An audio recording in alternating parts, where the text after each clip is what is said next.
बिचियां बेले भरण जो मुंह ओ बेड़ी चल साम चल विच में रवे थी दिसावा वाटो उमर वे थी दिसावा तू चालवा गियरा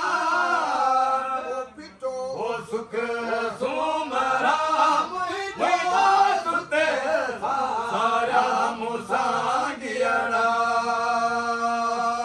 जी नाज़रीन, मिठी में मौलूद ऐं मदाह जी महफ़िल सजाई वई आहे ऐं उन में इंतिहाई नाले वारनि आलमनि बि शिरकत कई आहे ऐं मौलूद ॻाईंदड़ नाले वारा सिंध जा तमामु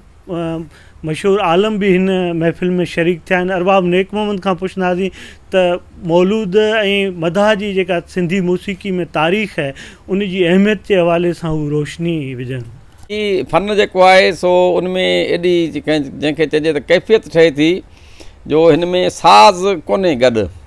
उनजे बावजूदु माना हिन फ़न खे जिन बीहारियो आहे मख़दूम अब्दुर रहीम भट्टी तारीख़ में अचे थो त हिन फ़न जो जहिड़ो कर बानीकार हू आहे ऐं ख़लीफ़े गुल हालाई खां वेंदे पोइ अॻिते हिन किसे खे माना मुख़्तलिफ़ जेके असांजे सिंध जी तारीख़ जा मौसीक़ी जी तारीख़ चऊं या गायकी जी तारीख़ चऊं उनमें हिन जी वॾी अहमियत आहे। ऐं असांजा जेके मौलूदी आहिनि उनमें हिकिड़ी पहिरीं जोड़ जूं ॿारियूं जीअं मिसाल मंगणारनि जी ॿारी हिन वक़्तु रसूल बख़्श हुनजी अॻुवाणी करे थो, असांजो हींअर उस्ताद अली मोहम्मद चांडियो साहिबु पंहिंजी ॿारी जी माना अॻुवाणी करे थो। इहा सिंध जी पहिरीं जोड़ जा जेके ॿारियूं आहिनि अब्दुल गफ़ूर दर्स साहिबु आहे, असांजा मोहम्मद बख़्श कोरी साहिबु वारा मालूदी आहिनि। इहो सिलसिलो जेको आहे सो क़दीम वक़्त खां सिंध में सिंध जी मौसीक़ी में हिन जी वॾी अहमियत आहे। ऐं इन जो तफ़सील में जेकॾहिं ज़िक्र कबो मुख़्तसर वक़्तु आहे त डॉक्टर नबी बख़्श ख़ान बलोच साहिबु सिंधी जेका लोक अदब जी स्कीम हुई उन में 2 वॾा किताब जामे मौलूद शरीफ़ ऐं मदाहनि ते लिखिया। उनखां सवाइ ॿियनि इलाही सारनि हाजी मोहम्मद कासिम जुड़ेजे साहिब जूं तहरीरूं बि इन ते लिखियलु आहिनि, पर ख़ासि तौर सां हाजी इनायतुल्ला ज़ंगेजे साहिबु लाड़ाईअनि जूं लातियूं लिखियूं। उन्हनि किताबनि में हिन फ़न जे बारे में जामे क़िस्म जी जेका असां मालूमात मौजूदु आहे। ऐं इहो फ़न जेको आहे सो सैयदना हसन बिन साबित रज़ी अल्लाह ताला अन्हु नबी पाक अलैहिस्सलाम जे असहाब सॻोरे खां जीअं शुरू थियो, नबी पाक सल्लल्लाहु अलैहि वसल्लम पाण हिन फ़न खे ॿुधो ऐं इहो क़यामत ते इंशाअल्लाह जारी रहंदो। अॼु असां सभई जेको आहे उस्ताद अली मोहम्मद साहिबु जेको पहिरीं जोड़ जो मालूदी आहे, फ़न मौलूद में गायकी में उनजी जेको आहे सो गिरोड़ी साहिब जो कलाम हुजे, अशरफ शाह जो कलाम हुजे, हाजी अहमद मलाह जो कलाम हुजे या ॿिनि जिन बि शाइरनि जो कलाम ही पढ़नि था ऐं उनजी पढ़णी खां वेंदे उनजे फ़िक्र ऐं फ़हम खे आम करण लाइ हीउ सिलसिलो जेको आहे सो हू पंहिंजो कलीदी किरदारु अदा करे थो ऐं मोहबत सीननि में जागे थी ऐं इंसानु जेको आहे सो पंहिंजे ज़िंदगी जो जेको मक़सदु आहे उनजे बारे में हुनखे ॼाण मिले थी। अच्छा, हिकिड़ी ॻाल्हि ॿी इहा सम्झाईंदो त हीअ जेके मौलूद ऐं मदाह जूं जेके महफ़िलूं सजायूं वञनि थियूं उन में काफ़ी ऐं मारवी जी काफ़ी, ससुई जूं काफ़ियूं, हीअ जेके आहिनि सो मुख़्तलिफ़ सनफ़ूं ॻायूं वञनि थियूं, उन्हनि जी छा तारीख़ आहे? असल में जेको गायकी जा जेके बि हाणे इहो हिकिड़ो क्लासिकी मौसीक़ी पाण वटि उनजा जेके बि शोभा आहिनि उनखे मालूद जे फ़न वारनि बि जूं का तूं माना उनखे जेको आहे सो जंहिंखे चइजे त पंहिंजे उन में आंदो आहे। इन ते तफ़सील सां त उस्ताद अली चांडियो साहिबु वधीक रोशनी विझी सघे थो, प्रोफेसर जलाल कोरी साहिबु वधीक रोशनी विझी सघे थो ऐं इहो पंहिंजे फ़न जे हवाले सां बि ही कमाल जो फ़न आहे ऐं मौसीक़ी जे पूरे घाड़ेटनि ते मुश्तमिल आहे।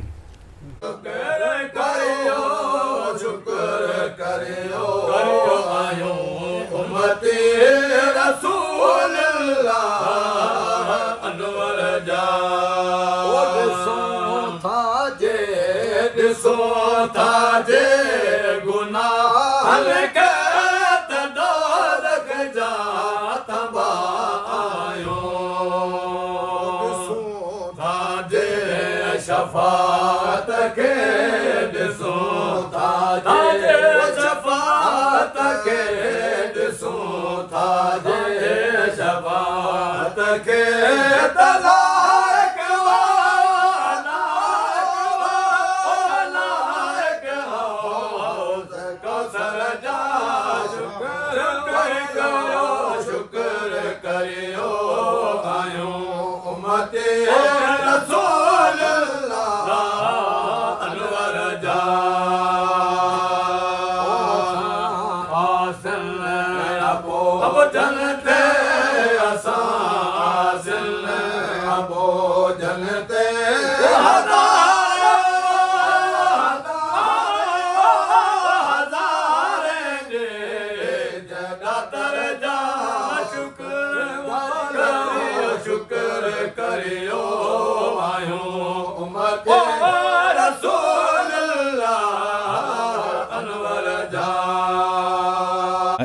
तव्हांजी महिरबानी। अवां जेके दोस्त मूंखे ख़ुशी थी त नबी साईं जे शान जी महफ़िल में खाटराऊ जानी सां गॾु इलाही सॼा जेके सनातनी धर्म जा दोस्त उहे वेठा आहिनि। जीअं असीं सत्संग में ख़ुशी सां शरीक थींदा आहियूं, राति बि सत्संग जी महफ़िल हुई, मोहन भगत जो शंकर भगत जेको उन भुजन बि ॻाया ऐं पंहिंजो लतीफ़ साईं जूं वायूं बि ॻायूं, त उते असीं सभु गॾु हुआसीं। इहा सिंध जी हिकिड़ी ख़ूबसूरत रिवायत आहे ऐं रवादारी आहे ऐं बर्दाश्त आहे हिक ॿिए सां, जेको इहा तमामु हिकिड़ी तव्हांजो अचणु जेको उहो असांखे ॾाढो वणियो। मौलूद जेको आहे या मदा आहे, नबी साईं जी साराह जेका आहे, नबी साईं जी मुहबत जेका आहे उहो सिंधी माण्हुनि जे जीणनि में शामिलु आहे। सिंधी माण्हुनि जे माना राज, उन्हनि जा काज, उन्हनि जूं शादियूं, उन्हनि जूं ग़मियूं, जॾहिं असां लाश असांजे मुंहिंजे बाबे जो लाश जॾहिं खयूं त उहो मौलूद पढ़ी खयूं। ईअं असांजी शादियूं जेके आहिनि या उर्स आहिनि, यारियूं आहिनि, जेके बि ख़ुशी जा ॾियारा आहिनि, जेके बि ख़ैर ख़ैरातूं आहिनि, दरगाहूं आहिनि, ख़ानकाहूं आहिनि, त उन्हनि ते सभिनी ते जेके इहे जेको सो हिकिड़ी असांजो कल्चर जो हिसो रहियो आहे मौलूद शरीफ़ ऐं मदा। ऐं जीअं तव्हां पुछो त काफ़ी जो जेको असां इन कम खां पुछो पिया त काफ़ी जो रंग जेको आहे उहो तसव्वुफ़ जो रंग आहे। हीअ नबी साईं जी नियत शगोरी आहे, हू अलाह साईं जो इश्क जो पंथ आहे। त पहिरीं जेका असां नियत शरीफ़ पढ़ंदा आहिनि, उनखां पोइ जेको मथियूं ॾाको आहे नबी साईं जी मोहबत खां पोइ मथियूं ॾाको जेको अलाह साईं जी मोहबत जो आहे, पोइ जेके हीअ बुज़ुर्ग आहिनि उहे वरी उन ॾाके ते वञनि था, पोइ काफ़ियूं पढ़नि था। त काफ़ी जेको सिंधी शाइरनि जो रंग आहे, उन्हनि जेको सो मारवी में, ससुई में ऐं लीला चनेसर में या नूरी में सभई जेके असांजा लतीफ़ साईं जा सुर आहिनि, उन में लिक कई आहे उन्हनि सुरनि जी, ऐं ॻाल्हि असुल में हुनखे पंहिंजे यार जी करणी आहे। उहा अलाह साईं जे इश्क जो जेको आहे राज़ आहिनि, न्याज़ आहिनि, उन में तसव्वुफ़ जूं जेके ॻुझूं ॻाल्हियूं आहिनि, जेके राज़ आहिनि, उहे चिटा त चई कोन था सघजनि, पोइ ईअं ॻुझूं ॻाल्हियूं जेके आहिनि उहे करे वञनि था हलिया। त इहो काफ़ी जो रंग जेको आहे उहो हिन सां सलाड़ियल आहे। ऐं हिन जो जेको मौलूद पढ़ण खां पोइ जेको आहे आख़िर में जेको उहो काफ़ियूं पढ़ंदा आहिनि। पाण अॼु अलीमुंद खां इहे काफ़ियूं ॿुधंदासीं इंशाअल्लाह।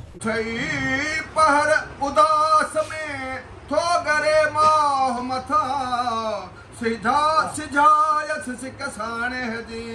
बेतर पाड़े चाक अमिन तज़क्कुर जीरानम बिजी सलमी हाल मुंहिंजो मां है जिन जो ओ कुर्ब कंडन सा अला आहे मंजर मानन ला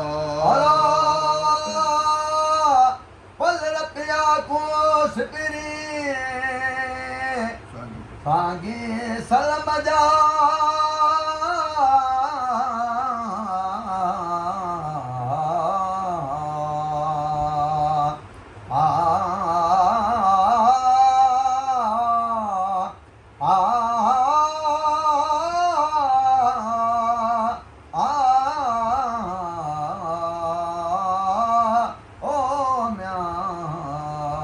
ही फ़न असांजो क़दीम फ़न आहे फ़नी हिसाब सां। त असां पंहिंजे नबीअ जी साराह, अलाह जी साराह, अलाह वारनि जी साराह, इन खे हिकिड़ो ॻाइण जो पंहिंजो अंदाज़ ॾेई ऐं इन जी शुरूआति कई आहे। कॾहिं खां शुरूआति थी आहे इन बारे में जेका तहक़ीक़ हेसिताईं थी आहे त ही 200 साल खां अॻे आहे। पोइ उनमें मुख़्तलिफ़ दौर आहिनि, मुख़्तलिफ़ उनमें वरी जेको जिद्दत बि ईंदी वई आहे। ईअं ई फ़न जेको आहे सो ऐं हीअ साराह जेका आहे उहा जारी सारी आहे। ऐं हिन जो जेको घाड़ेटो आहे मौलूद जो, उहो वाई सां लॻभॻि मिलंदड़ आहे। ऐं सम्झे ईअं थो त वाई पहिरीं आहे, पोइ उन मां मौलूद ठहियो आहे, या मौलूद पहिरीं आहे उन मां वाई ठही आहे, पर इहे पाण में अहिड़ा मिलंदड़ जुलंदड़ आहिनि जो इन्हनि जो घाड़ेटो जेको आहे उहो हिकु जहिड़ो आहे। सो हीअ असांजो फ़न जेको आहे इहो हिकिड़ो सूफ़ियाना रंग जो आहे, जंहिंमें हमद, नात, मनक़बत ऐं ॿिया बि जेके शाइरी आहे जेका काफ़ियुनि जे हिसाब सां सभई सुर जेके आहिनि भिटाई जा, उन सभिनी सुरनि जूं काफ़ियूं वायूं जेके आहिनि उनमें भिटाई जी शाइरी बि अचे थी, ॿियनि शाइरनि जी शाइरी बि अचे थी, उहे सभई हिन में शामिलु आहिनि। ऐं हीअ हिकिड़े नुक़्ते नज़र खां जिन माण्हुनि ईजाद कयो उन्हनि इबादत जे हिसाब सां हिन खे ठाहियो। ऐं हिन जो पीरियड ऐं हिन जो जेको आहे टाइम टेबल उहो बि हुननि ईअं ई रखियो त जीअं कमकारनि खां मानी टिके खां वांदो थी पोइ माण्हू वेहनि ऐं पोइ उहे आहिस्ते आहिस्ते हेठि खां मथे बि थी चढ़ंदा वञनि ऐं उनखे कुझु स्लो खां वरी जेको आहे सो उनखे तेज़ बि कंदा वञनि। ईअं हुननि जो सिलसिलो जेको आहे 5-7 कलाक 6-7 कलाक में वञी फजुर जेको थिए थो उन वक़्तु वञी उनखे ख़तमु कनि था। हिननि जो जेको हिकिड़ो क़ानूनी जेको आहे पढ़णी या पढ़ण जो टाइम सो इहो आहे। त इन मां ॾिसिजे थो त उन्हनि माण्हुनि इबादत जे लिहाज़ खां हिन खे ठाहियो आहे ऐं पोइ उन में ॻाइणु फ़नून लतीफ़ा बि अची वियो आहे। उन जे करे माण्हुनि बि उनखे ॿुधणु शुरू कयो या ॿिया माण्हू जेके उन में शामिलु थींदा सिखंदा विया। ईअं ई सिलसिलो अचे पियो, अॼु बि हले पियो ऐं अञा ईअं बि नज़र अचे त हलंदो रहंदो। ऐं मुंहिंजे ख़्याल में त जेसि ताईं काइनात क़ाइमु आहे तेसीं ताईं अलाह जे हबीब ऐं अलाह वारनि जी ऐं उन चङनि जी जेका साराह आहे सा हलंदी रहंदी, जारी सारी रहंदी।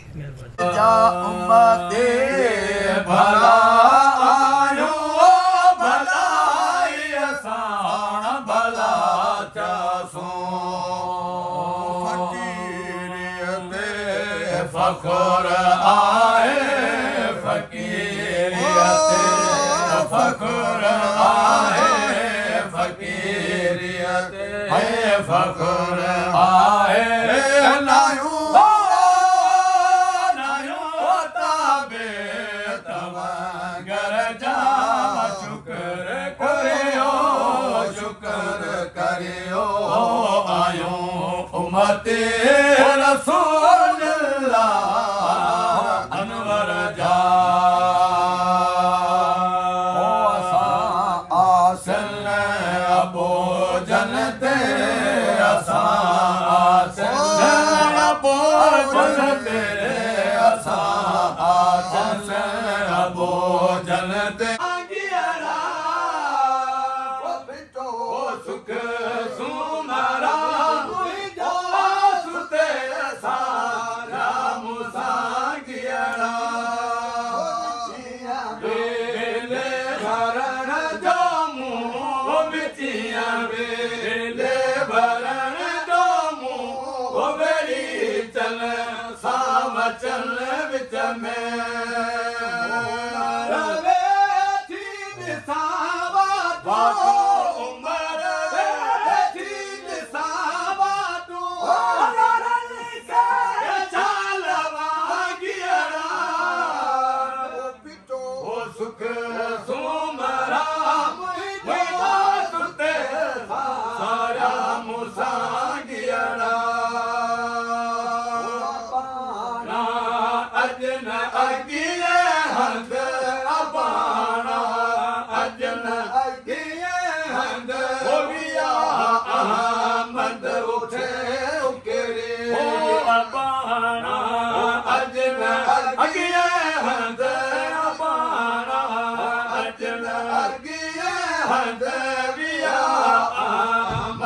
उठे